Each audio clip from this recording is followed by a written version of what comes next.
There's big budget, high production value, expensive AAA games, and then of course, there's indie games. But believe it or not, there are games that fall somewhere in between. Games that have publishing studios, some marketing behind it, but they're not usually like the biggest scale games with endless 100-hour campaigns or fancy high-tech new stuff or actors in their games. No, these games are just good, solid, old-fashioned video games. We call these games AA games because they're not quite AAA, and we talk about them a lot here on the channel, but today we're going to talk about 20 recent AA games that really just spoiled us. Just some good stuff. Starting off at number 20, Talos Principle 2.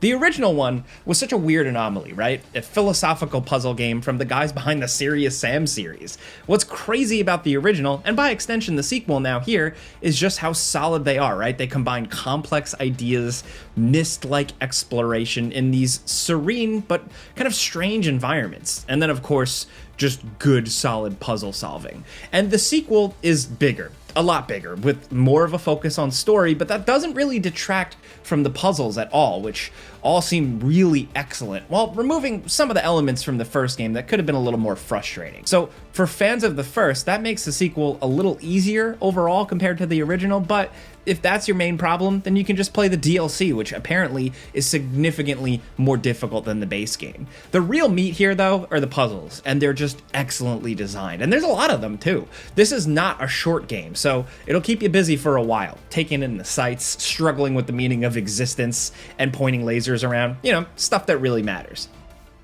Next at number 19, Atomfall. This Rebellion-developed first-person shooter is basically like British Fallout Light with a dash of BioShock mixed in for good measure. It's also not exactly like either of those games, with more of a focus on investigation and exploration over just questing and combat. The investigation aspect is what makes Atomfall really interesting. Every piece of dialogue you hear or note, you can find and add a clue to your investigation board. It's a more organic and natural feeling kind of progression because there's nothing actually stopping you from advancing the game without following the investigation. Like, if you're playing through the game a second time, you can just beeline to the relevant areas. It's actually possible to skip large chunks of the game if you want to, if you're aware or if you just figure something out. Games are often so bloated and overlong lately, so it's nice to get something like this where you can spend as much time or as little time with it as you want. There's not a lot of filler or time wasting, dialogues don't go on forever, and the explorable world is actually split into these relatively small, manageable, creative zones that are just dense with a lot of places to explore in them. It's not a massive game all told, but that actually works in the game's favor. It cut out all the filler so many games rely on, and it's just better for it. Yes, the actual combat isn't very good, not really much to write home about, but it's not bad either. Really, generally, it's just an all-around solid game that's worth checking out if you ever want to take a vacation to, the irradiated English countryside. It's actually surprisingly nice. Next at number 18, Dynasty Warriors Origins. This one is just a really pleasant surprise. After the disaster that was the last actual numbered Dynasty Warriors, which tried to go open world and fell flat on its face, this new one, Origins, just goes back to basics with the classic mission structure and a lot of much needed improvements. You only play as one character, which might be disappointing to longtime series fans, but the tighter focus allows for them to tell a more long-form story with this charming overworld map you explore between battles. The thing that's the real game changer here is the actual combat, which is more complex, interesting, and a lot more responsive this time around. It's practically a Devil May Cry game now, but with like the pure power fantasy that comes with Dynasty Warriors games. Like, you're still mowing down enemy armies by the hundreds, but now officers and bosses are actually fun to fight and can be challenging rather than just annoying. In general, it's just a more polished, more fun Dynasty Warriors. It's the best game the series has seen in years and is well worth checking out, even if you've only got a passing interest in these games. Next at number 17, the recent South of Midnight. This is a very AA game. Despite being backed by Xbox Game Studios, it just feels smaller scale. It's story-based, it's linear, it's got simple third-person combat, a little bit of wall climbing, some very light platforming. It just is a video game, a regular old-fashioned one, and it's also surprisingly good despite its small scale. The story and the vibes are charming, the controls are simple and responsive, and although it takes a while for the game to get going, once you got all the baseline powers unlocked, moving around in the world is just fun. It's simple. Don't expect platinum level combat though. The combat we've actually found kind of annoying, but thankfully there's not too many encounters. There's a good balance between the styles of gameplay. The real star though is the presentation, visuals, graphics, all that. It's pretty fantastic for a game that's clearly working with not the most massive budget. They managed to do a lot with what they have, and the stop motion animation gives the whole thing a scrappy but endearing energy. I know we didn't get time to make a before you buy for this, but some of us did play it here, and although it is flawed, it's not perfect, it's just a cool game with some unique bits, so maybe consider checking it out. Next, over at number 16, there's a lot of Souls-likes in the AA genre, and while you can argue that this whole thing is being kind of saturated, there are still plenty of solid ones, especially recently, case in point, the first Berserker, Khazan.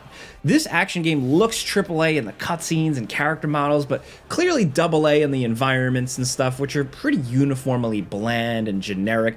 The environment design is definitely the weakest part of the whole presentation, along with a bizarre lack of draw distance, kind of making everything feel small. But the quality of combat makes up for any deficiencies. The game just feels good to play. It's extremely responsive with a lot of depth to the combat mechanics, which you'll have to master if you want any chance of surviving, because this game is also extremely hard. The boss fights are brutal. They always have double the amount of health you'd expect and require almost pitch perfect precision to get through. You have to slowly chip away at their health bars while they can kill you in 2 or 3 hits and tend to be absolutely ruthless in their attack patterns. Look, this game is not for the faint of heart. The bosses are no joke, and they only get somewhat easier as you really begin to master the combat system. This is a game that requires mastery. Next at number 15, with the AA games world, you're either getting games that mostly just directly copy games, but with a lower budget. Then you get stuff like Eternal Strands, which is definitely borrowing a few elements from other games, but mixes it all together to create something relatively new and unique. There are elements of Monster Hunter and Breath of the Wild in Eternal Strands, but the final result is something that doesn't quite feel like either of them. It's an ambitious game that doesn't quite hit as hard as some of the games it's inspired by, but it's still got a lot of positives going for it. I like the Shadow of Colossus inspired bosses here, and the large environments to explore that have a bunch of secrets. There's powerful magic spells you can use alongside 3 different weapons, so you're highly versatile in this game with your abilities. The amount of mobs that inhabit each area does get a little tiring after a while, and the actual amount of big monsters isn't that high compared to something like Monster Hunter, but this game isn't all about hunting big beasts. It's more of an adventure game hybrid with some elements of a Monster Hunter mixed in. The presentation of the story is where you can really see the game's more modest budget. They rely on pretty static character images for dialogue, and it's not always the most fulfilling thing in the world, but everything else about the game looks pretty good, especially the environmental design and the skyboxes. It's fun and relatively ambitious as a first attempt that can be a little chaotic and frustrating on occasion when the spell effects get out of control, but mostly it's a really good time. Next at number 14, here's another one of those games that just feels right, perfectly properly nested in the AA category, from the presentation to the gameplay. It's Banishers Ghosts of New Eden, but in this case, it's actually all a little better and more accomplished than you first might expect. Now, the core gimmick of the game is the split protagonist mechanic, where you play as both a ghost hunter and his dead ghost hunting wife, and you can switch between them on the fly. This is a major aspect of exploration, yes, but combat that has been viewed negatively by some, but it's one of the things that's actually pretty fun when you get the hang of it. Now, it looks like a fairly linear story-driven experience at first glance, but Banishers is actually a pretty large kind of RPG with big environments to explore, lots of quests and side quests and NPCs to talk to for hours, and the writing really is another strong element, especially with the missions that task you with investigating a haunting. That's the whole thing as a ghost hunter. You walk around, you talk to NPCs, you put clues together and try and figure out why someone is being haunted, and then choose how to banish that ghost. And this is one of those rare few RPGs where you actually feel the consequences of your decisions too. Most major quests force you to make a big decision, and they affect things in some creative ways. Now, the combat may be a sticking point with some, but we had fun with it. And there's always an option to just lower the difficulty if you don't like it, because story-wise, RPG mechanic, dialogue-wise, it's just a game worth checking out. Now at number 13, Still Wakes the Deep. This short-form horror experience isn't all that long. You can finish it in only a few hours, but there's a real quality on display here. It's a real graphical showcase. It looks almost unnervingly realistic with the right lighting, and even the character models look really convincing, which usually some AA games kind of drop the ball in that department. What makes Still Wakes the Deep stand out among all the other horror games is its personality. This game has an authenticity that most games really lack. You can tell the developers are Scottish because the voice acting and dialogue all just feel very true to life in that specific way that can't really be replicated. And that commitment to realism just really makes you care about the characters when everything inevitably starts going wrong. As a horror game, it's not actually all that terrifying. Not to say it's not scary, because it can seriously be just from seeing whatever twisted, bizarre monstrosity the game throws at you, but the straightforward mechanics and just the general forward momentum of the game makes it so things never get too overwhelmingly scary. I'd say it's more like Soma vibes than Alien Isolation's terror. It's well-paced, the checkpointing is forgiving enough to keep certain segments from getting tedious, and it doesn't overstay its welcome. Just a solid title. Next at number 12, Flintlock, The Siege of Dawn. This sort of God of War-like game is a little rough around the edges, and a lot of people wrote it off when it first released, but we played it, and the unique world and the fun gameplay mechanics actually make it possibly worth checking out on sale. Basic combat is a little stiff, but what makes this game more interesting is the exploration and the world that's a lot more vertical than you normally get in one of these games. Moving around is a lot of fun, and jumping and gliding through the air around these very open, epic locations is kind of cool. It's a game that isn't the best and really leans on a story and world building that just isn't that interesting, but the weird visual identity and the mix of platforming and just running around and killing stuff makes it better than the sum of its parts. Generally, it's just a fun little ride. Next at number 11, Earth Defense Force 6, or EDF 6.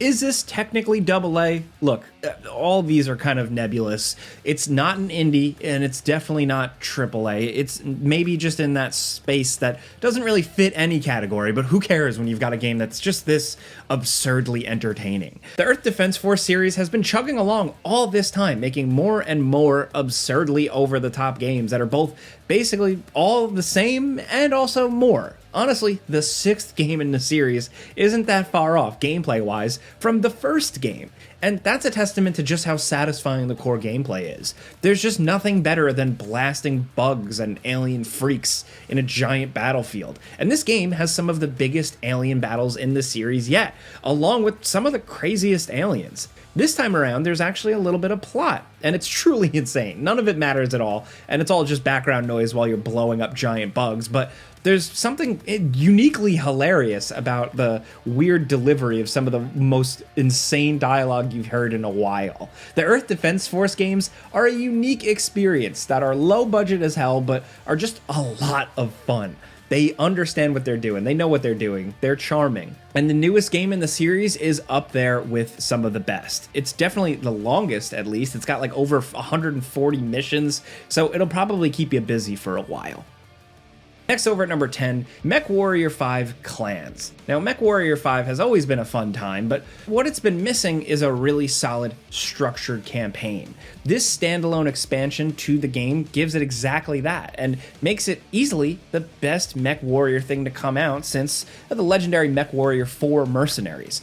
Considering the production values of the rest of the series, you'd expect this game to be pretty bare bones when it comes to the presentation, but no, they go all out with some actually pretty cinematic cutscenes and lots of dialogue and many elaborate and interesting missions to undertake. It's all the more impressive because you can tell that they're still working with a somewhat limited budget. The shaky quality of the voice acting gives that away, but everything else about the game is just high quality and fun. The level design is awesome, the cutscenes are long and much better directed and framed than you'd expect from a game of this type, and the actual story that's being told here is interesting.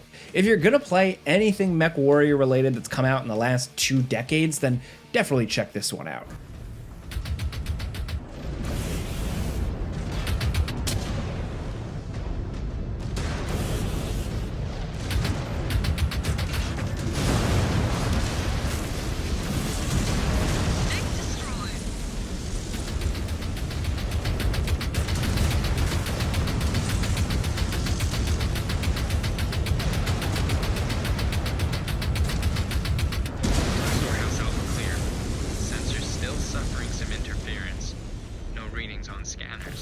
Next, over at number 9, Aliens Dark Descent. Combining Aliens with XCOM real-time combat just sounds like it could have been either the greatest idea in the world or a disaster. Thankfully, it turned out awesome. This is a pretty overall impressive game as like sort of an action RTS where you take a squad of 4 and explore these massive abandoned locations, searching for resources, completing objectives, avoiding aliens when you can, and engaging in combat when you absolutely have to. It can get desperate. The game can be a power fantasy 1 minute, you know, you're doing your space marine thing, and then just a horror show the next. When you're fully stocked and ready, it's exhilarating mowing down swarms of aliens, but when your resources start running out and your soldiers start to crack under pressure, which is something you actually have to manage, then things can cascade out of control pretty quickly. There's a real risk-reward element to the game, where you want to spend as much time in each location as possible, getting as much done as you can, but not overextending yourself and your crew and getting your precious soldiers killed. The gameplay is fun, but the presentation is what really makes the game work. It looks great for a top-down game. The environments are highly detailed, and the presentation of the story, while not the greatest, still manages to be somewhat compelling. If you like Alien or Aliens and you like tactic games, this is definitely one worth considering. It flew under some people's radar.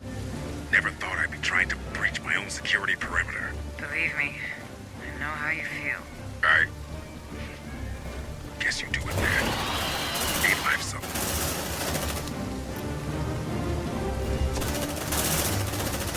Burn! How about you deal with that stress, squad? Ah, it burns! It burns!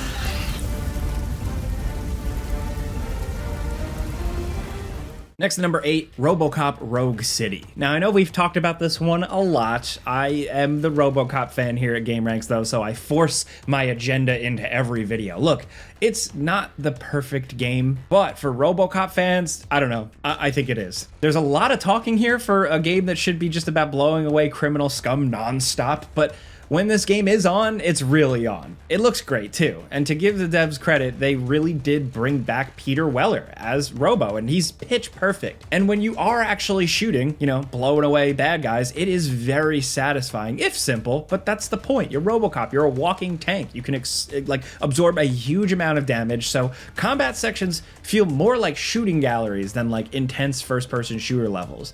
But even still, with that simplicity, they managed to shake it up throughout the experience and make it fun. Like I said, the game also looks surprisingly good, surprisingly authentic. A lot of locations are practically photorealistic. The gore is awesome, the destruction is cool. Again, if you like Robocop, if you haven't played this, what are you doing?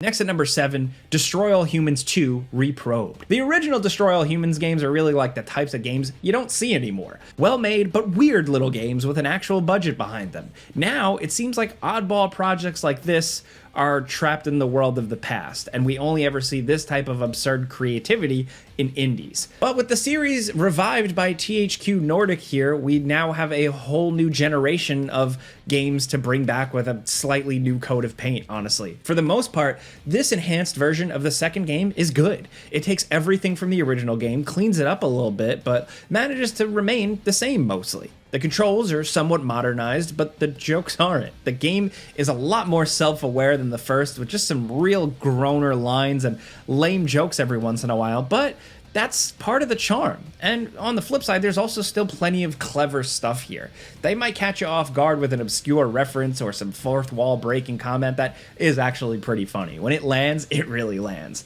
The sequel is much longer, and you're destroying aliens by the end almost as much as humans, but it remains a fun and quirky game with some of that cool, mean-spirited energy of the 2000s that's honestly kind of nostalgic these days.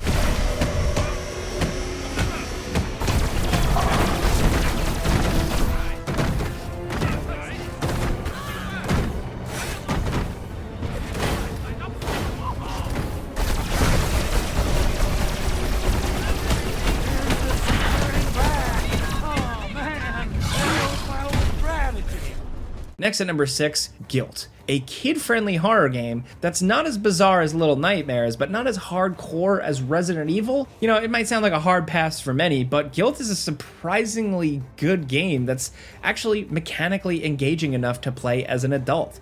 What helps is that it's actually fairly open for a horror game. It's closer to Resident Evil in structure than you might think. You just have to sneak around monsters on top of exploring and finding keys and solving these simple puzzles. It's just a surprisingly decent and often overlooked game with some solid production values and a darker story than you might think. Emily? Please. Help me. Of course I will.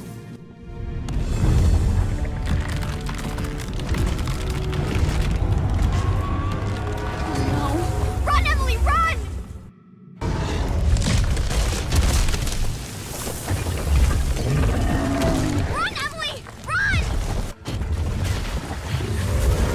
Next at number 5, Atlas Fallen. This is a focus interactive game, and you know what that means. It's like a surefire AA style game. This semi-open world action game actually got a pretty big 2.0 overhaul just recently that actually fixed a lot of the problems we had with the original version when we did the before you buy, so now this is a game that's pretty safe to recommend, especially when it's on sale. They chopped up the very boring tutorial section and made it a lot faster, so now you can get into the actual meat of the game, which is good because it's pretty solid. The combat is aerial and floaty, but in a good way. It's kind of old school with big chunky dodges and all your attacks having this massive range. It's sort of a cross between the original God of War games and a modern big action RPG. It's combat you never see in games, and it's pretty interesting and refreshing. Just don't go in expecting a cool story. It kind of bored me. Moving around is great too, like you're sliding across sand dunes, you're jumping around. A lot of the movement powers you unlock are just fun to use. So again, the story, not great, the game is not perfect, but there's a pretty interesting, strong core here if you're into these types of games.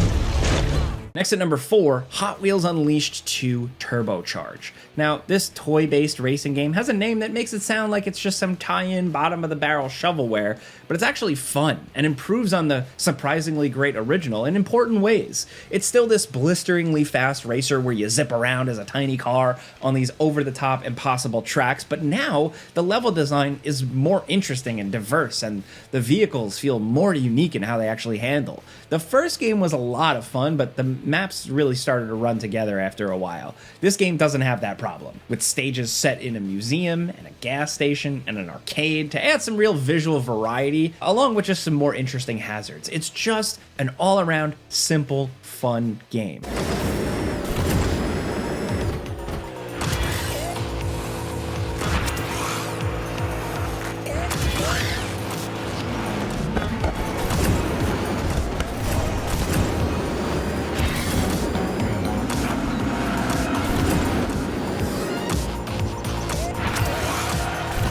And next down at number 3, Ghostrunner 2. This sequel isn't quite as groundbreaking as the first, but what it lacks in some originality, it just makes up for with fun variety. More enemies, more varied and interesting locations, and the addition of a motorcycle do a lot to really spice up what was already a blisteringly fast core gameplay loop. So combat here is fast and brutal. Just one hit and you're dead. So quick reflexes and precision are really the only ways to survive. Think sci-fi, cyberpunk, first-person Hotline Miami. And Ghostrunner 2 adds a few features that make the game a little more forgiving, like a proper block button, but it also ramps up the difficulty accordingly with bigger fights in more complex arenas, along with just more interesting and a bit more challenging boss fights. The real highlight, though, is the motorcycle. Those levels are just nuts with how fast and intense they are. That you gotta see them to believe them. They're really cool. And with the game being longer overall, the occasional diversion into a puzzle-focused level is actually welcome, rather than being kind of a drag like in the first. It's essentially more but better, so if you liked Ghostrunner 1, the sequel might do it for you.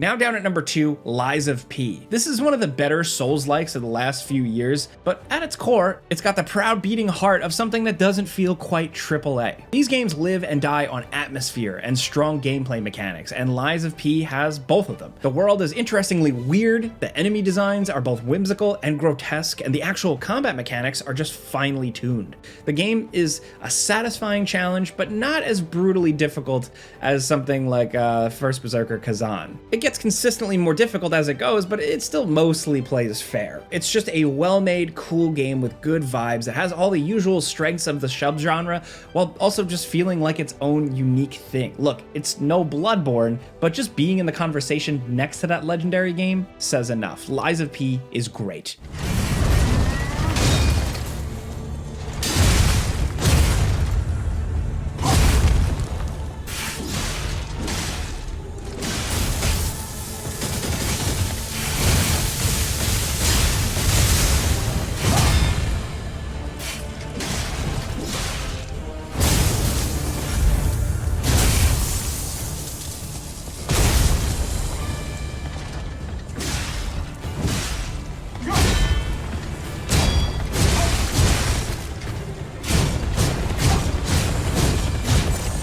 Now down at number 1, if there's any game that tells us that AA isn't quite dead, it's Warhammer 40k Space Marine 2. This game was made on a budget less than half of that of Doom Eternal, which I think we can confirm it as AA status, even if the actual polish, the marketing, the quality of the visuals might lead you to believe it's actually AAA. Well, the core gameplay loop is just pure old school too. It's linear hack and slash and shoot where you stomp through a lot of hallways and corridors and arenas, just smashing endless swarms of alien monsters. It's simple, it's satisfying, and it doesn't overstay its welcome. The inclusion of a packed-in multiplayer mode and co-op just make it feel even more of like an old-school simple game package. Something with a simple campaign, some cool multiplayer to keep you busy for a while, and then you move on. What we like is that ultimately the developers here are updating, they're giving us new things, but they didn't make a game that's designed to just last forever and continue to get money from you. It's not a live service, it's a game you play for a while, and like I said, you move on. And in the age of the forever game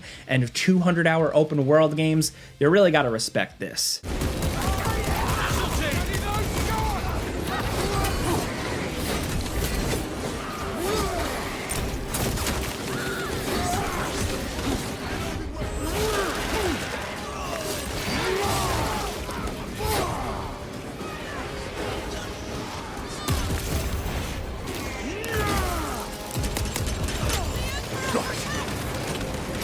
But those are 20 recent AA games that just outright spoiled us. Just some cool games we wanted to talk about today. It's going to be positive sometimes, so let us know what you think in the comments. If you enjoy any of these games, or if you have any other games that you build AA, let us know in the comments. It always helps for people to see more games, more recommendations, so hit us up. If you like this video, clicking the like button's all you gotta do. It really helps us out. And if you're new, consider subscribing, because we put out videos every single day. But as always, thanks for watching, and we'll see you guys next time.